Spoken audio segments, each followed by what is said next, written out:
What's up, peeps? This is Todd, and welcome back to my show. I have had a ton of people ask me how I find tenants, how I find roommates, because basically I run a house hacking business, which is when you rent out a house by the bedroom, not the entire house itself. So this video is going to talk about the top 5 ways that I find roommates or tenants for my rental business. If that sounds good, let's hop into the video. Okay, so the first method that I use to find roommates or tenants, whatever you want to call it, basically room share, is Facebook Marketplace. So this is actually an expired listing that I have, but I will just open it up and show you guys how I advertise.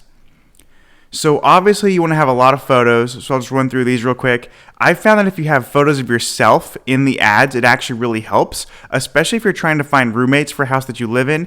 But even if you're just renting out rooms in a house that you own, if you have photos of yourself, it just makes it less, like, I guess, scammy when people are flipping through them, because a lot of the houses that I have are, brand new and they're really nice, and some people almost think it's too good to be true. So having pictures of myself in the ads has helped greatly. So those are the photos that I have.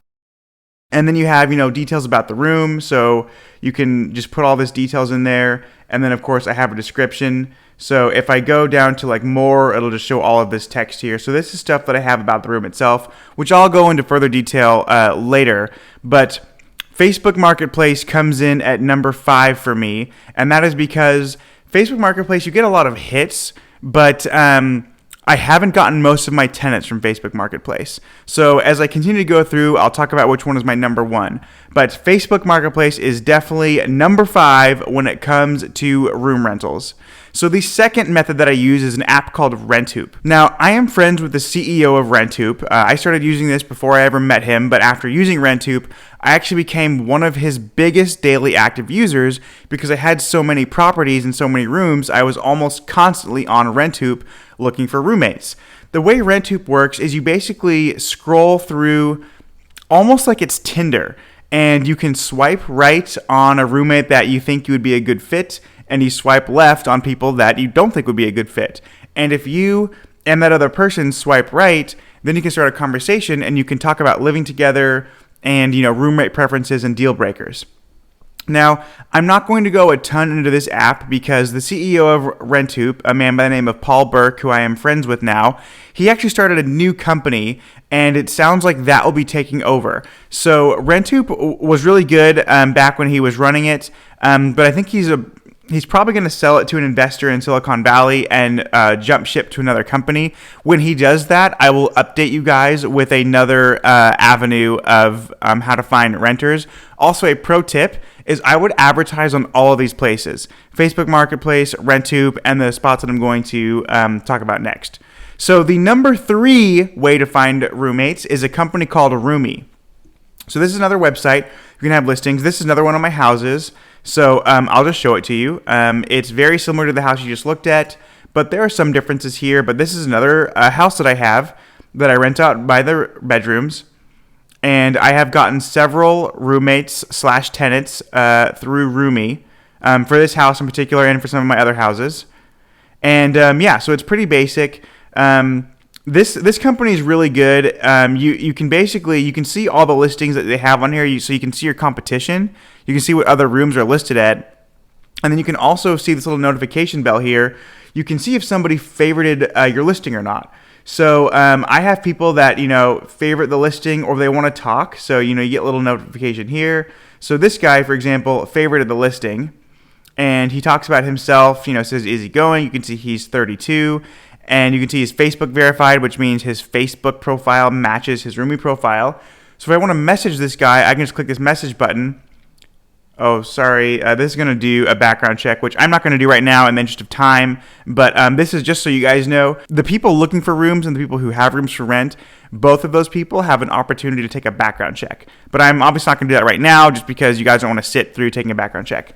So when I saw he favorited my listing, I sent him a little message. He messaged me back. I messaged him back. And after I messaged him back, I basically asked for his email address so I could send him more photos. And the reason for that is because the listing that he mentioned about actually had been booked. And this person here, I saw that she had favorited my listing. She was looking for a room to rent. So I just sent her a message. So that's pretty much how this works. So when I first started on Rumi, it was completely for free. And not only was it free to use and free to message, whenever you got a roommate through the Roomi app, they would send you a little roommate gift. Sometimes it would be a beer opener, sometimes it'd be a couple of matching t-shirts. So it was really fun. Now, since then, I am told that there is a paid version of Roomi. I personally have never done that. I don't know if it's just because I'm grandfathered in to the Roomi platform, so I don't have to pay. So that's something that we might want to do some research on, is if you open up a Roomi profile, make sure you're not paying for it because you shouldn't have to. But if all they offer now is a paid site, then I wouldn't actually use it.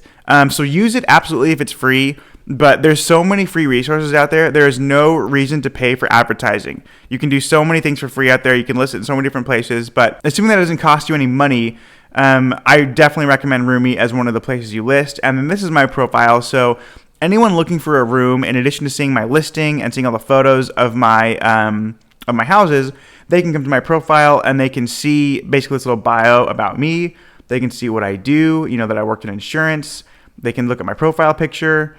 I have basically photos of me and my wife on there. I always try to throw photos of me and the wife up there because, especially, and this is going to sound weird, but it's just true.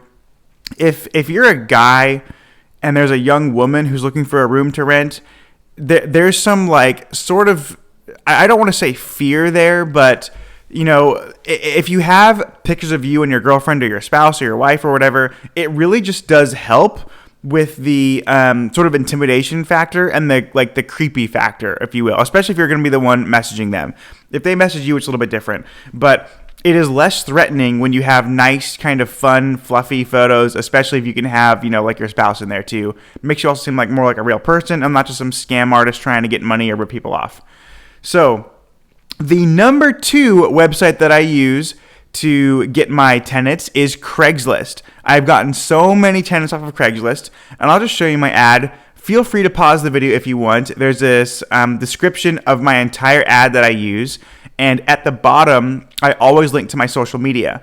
And this is just another reason, there are so many scams out there. There are a lot of people trying to rip you off on Craigslist, but when people come across my ad, if they can find my Facebook, my LinkedIn, and my Instagram, usually that's okay, well, if he's providing his social media, he's probably not a scam artist. And especially if they look up all 3, they will see that it's the same guy. I'm me, and I have the same profiles all the way across. So my Facebook photo, my LinkedIn photo, my Instagram, you can see it's all the same person. So the Craigslist ads, the most important thing on Craigslist is you want to have photos. I see a lot of people that have ads on Craigslist without any pictures of the house, and that's a huge mistake. You won't get any tenants that way. My recommendation when you have a Craigslist ad is to have your main photo the outside of your house, and the very next photo you want it to be the kitchen. I've just noticed that when I have ads that are in that order, they just do much better than any other order. So you want to start main photo outside of the house, and this was a very gray day in Seattle when I took a photo of this house. This, by the way, is a different house than the first 2 listings that I showed you. This is my all-female house that I have in the South Seattle area, so there are only women living in this house. So exterior, kitchen, and then I have a photo of the room itself. Actually, a terrible photo. I need to redo this. But, just going on, you want to have pictures of the living room, kind of show the bathrooms. So, yeah, pretty basic. And then, obviously, you want to highlight what you have. So, this is probably the most important part that I have, the middle of my ad, where I talk about everything it includes. So, water, sewer, garbage, parking, internet, cable, Hulu, Netflix, a house cleaner, pest control. And then I also talk about right here how once per month I stock every single house with toilet paper, paper towels, hand soap, dish soap, dishwasher soap, all of those things here. And then I just clarify that all of that is included in the rent. So that is Craigslist. Now, real quick, what I'll do is I'll just go back to my Craigslist, and if you want to post a listing in Craigslist, all you got to do, you have to make an account, and you say create posting, and you type in your area. I'm in Seattle, so I would do that. And then specifically for house hacking, I would say housing offered, and then you want to do rooms and shares. If you do apartments for rent or a house for rent, it's not specific for room rentals. So you have to click the button that says rooms and shares, and then you make the title, you put the zip code, you type in your text for your ad, and then you add your photos. Now, the number one way that I find tenants, we're back to Facebook. It is not Facebook Marketplace, but it's housing groups within your city. So this is a group that I belong to. It is Seattle Housing, Apartments, Rooms, Sublets. And there are, as you can see over here, there are just under 30,000 members. Now, this is really key because these are people that are only in Seattle, and usually they're looking for rooms. They're not looking for an entire house to rent. They're looking specifically for rooms. So I post ads in here all the time. So the fact that there are 30,000 people just in this Facebook group looking for, the exact thing that I provide, this is really helpful. So all you do is you basically just come over here. It's almost like you're writing any Facebook post. You just write the text of the room that you want for rent, or the room that you have for rent.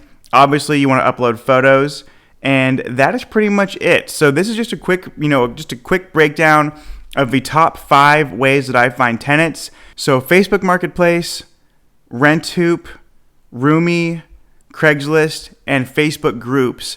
If you use those 5, you can't go wrong. It's pretty awesome. There are other companies like Roomster, but you have to pay for that. And I am really big on taking advantage of free advertising.